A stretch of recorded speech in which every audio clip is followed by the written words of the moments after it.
Повторна шанса за студентите одбиени со ноемвриските апликации за студентски оброк. Сите студенти кои беа одбиени со апликациите за студентски оброк во ноември ќе имаат можност повторно да аплицираат овој месец. Универзитетското студентско собрание при УКИ го издействува ова решение во соработка со Министерството за образование и наука, потврди за телевизија 24 претседателката на УСС Ангела Василевска.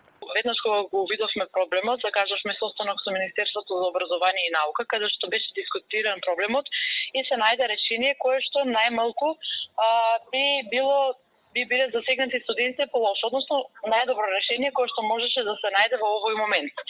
Сега, со тоа што нас работата ни е да го решиме проблемот, веднаш по договорот објавивме на нашите социјални медиуми, го објавивме решението, веднаш утредента, како што се договоривме, МОН пушти нов повик за тие студенти кои што беа одбиени и пак морам да потенцирам дека нашата обврска за ние да го решиме проблемот беше завршена. Сега можеби наша грешка е тоа што ние не се пофаливме прави, ама сепак сметам дека тоа не е во нашиот сектор да се фалиме, туку во нашиот сектор е да ги решаваме проблемите на студентите.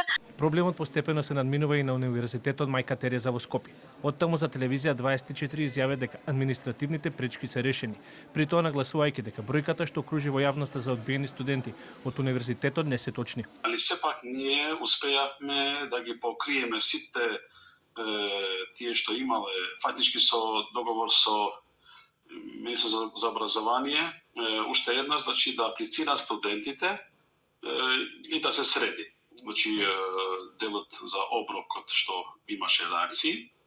Сама бројката што беше во јавноста, околу 700 студенти од Мајка Тереза, фактички не е точен. Бројката беше околу 100 студенти кои не успеле, значи, да го добијат, па потоа по втор пат на повикот сите тие што аплицира успеа, значи, да го средат.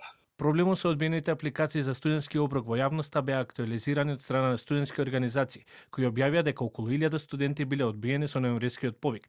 Министерката за образование и наука, Весна Јанеска, претходно во изјава за телевизија 24, објасни дека ситуацијата настанала поради неажурни списоци на некои универзитети, кои не ги доставиле навремено листите со редовни студенти до Министерството, но нагласи дека работа на решавање на проблемот зашто е распишан нов повик за аплицирање. Дали новиот вонреден повик ќе го реши проблемот, останува да се види наредниот период.